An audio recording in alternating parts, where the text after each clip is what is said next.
this isn't going to be your normal FPV video that you may see online. This is going to be from somebody who's completely unexperienced, started the hobby because he finally had the courage to, has seen videos and wanted to get into it ever since he was 12, but never had the money to finally splurge. And then when he finally started splurging, it was just a shit show. So, here are some things that I wish I've done, wish I didn't do, some things that I've built, things that I didn't build, how I really started in the hobby, and my overall accumulation of knowledge that I've had over these past 3 months. So my first introduction to the hobby was really just buying this controller, looking it up, seeing, okay, well, this is like the cheapest slash not cheapest, seems the best slash isn't the most expensive thing.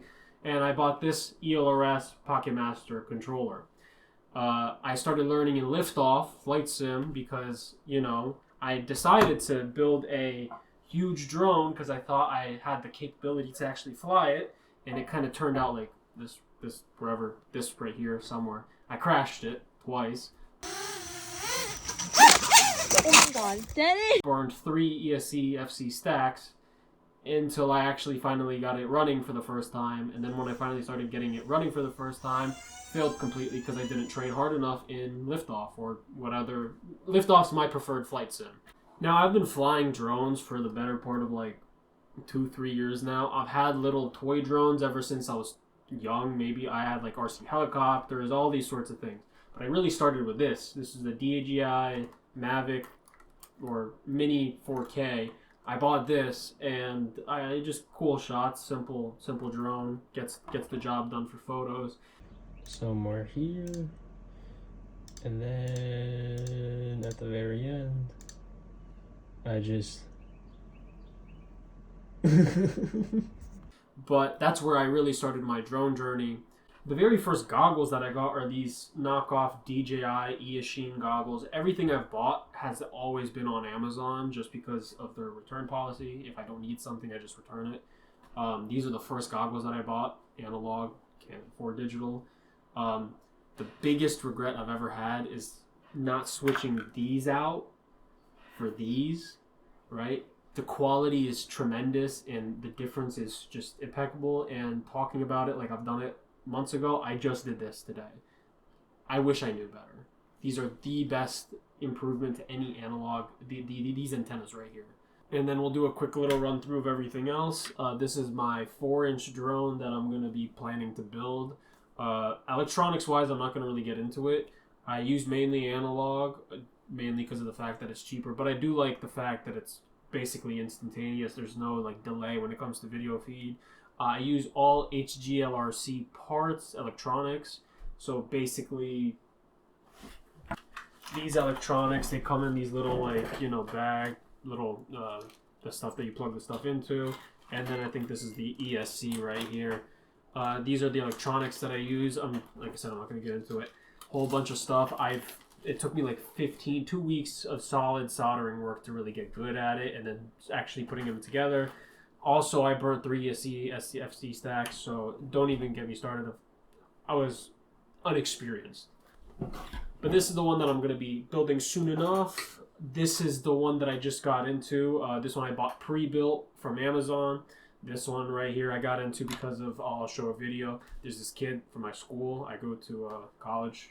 I may look like I'm 12, but and act like I'm 12 sometimes. But I'm in college, and this kid, he got me into this. So these tiny whoops, I'll show you a video of him actually showing me the ropes.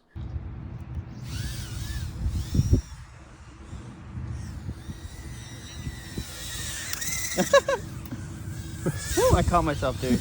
That was crazy. I just got this charger for the tiny whoops. It's like some $20 1S battery charger off Amazon. As well as for my larger drone, I used this weird Chinese-made charger and this dongle attachment cable to charge many 6S LiPos for my 7-inch drone. Now, most of you guys are probably wondering and don't care up until this point. You know, you want to actually know what's the best drone I have that I actually fly, right?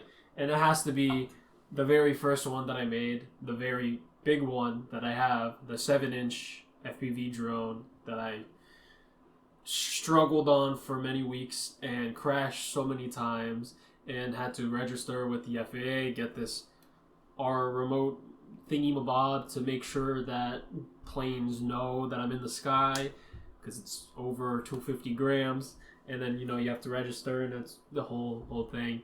But it's the 7-inch, right?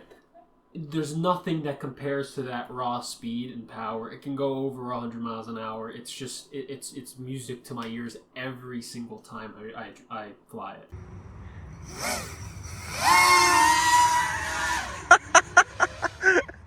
Holy shit.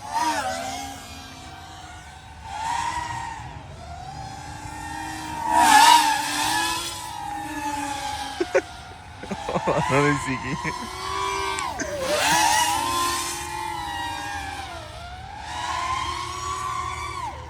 Because it's so heavy, it's also, the one that's the most cinematic because I could attach the GoPro on there and get cool shots up in the air in the sky, surf mountains and whatever. The stuff that you actually see online, the cool things.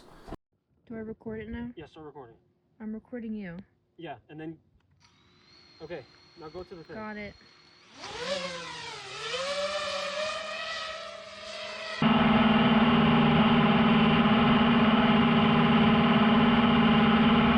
But now, do I recommend it? Absolutely not. Not as big as I went for the very first one, right? I would say that I use the actual mini whoop the most. Using such a big drone every single day is just improbable, especially to actually learn stuff and learn how to use it. Don't do what I do. Especially because of how heavy it is, you can hurt people, and so you have to be very, very careful not to fly it around anyone or cars, or cause damage to things. You just have to be very careful, right? Because an experience is an experience, and you sometimes don't know, as well as like laws, right? Like eventually I would like to be a certified Part 107 operator to do commercial work, right? I'm not. I just have my weird registration card thing that you take a online test for, and so on and so forth, and get that. Inexperience is still an experience, right? You have to test for these things. So for the average normal person, just start with the small drone, right? You work your way up. You start, you can then do cooler stuff like, get a bigger drone registered, fly it in a very safe area, and make sure that, you're doing things legally. But all in all, I mean, it's a very fun and very addictive hobby, and it's something that I haven't had a day off really. I've just been flying the tiny whoop. Probably want to get a cine whoop with some probably walk snail HD goggles. Saving up for that, or maybe I could just buy it tonight right after I finish recording this video. But it's just one of those things. You really can't stop once you start. It's fun. I even started doing RC boats when I used to do that shit when I was like a kid, and I literally bought some from anything with a motor in it. Like I used to do RC cars, and it's just something to do while I look at codecs and make it do my work for me, or Claude code and make it do my work for me.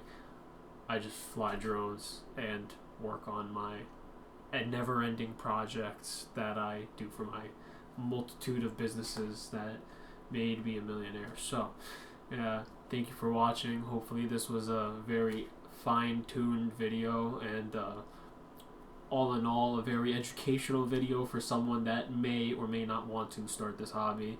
If you do start this hobby, just start with the tiny whoop or a cine whoop. It's a 2.5-inch drone as well. Those are very good to start with, under 250 grams. Depends on the type. Anything in this video is not advice, professional advice, inexperienced. Thank you for watching.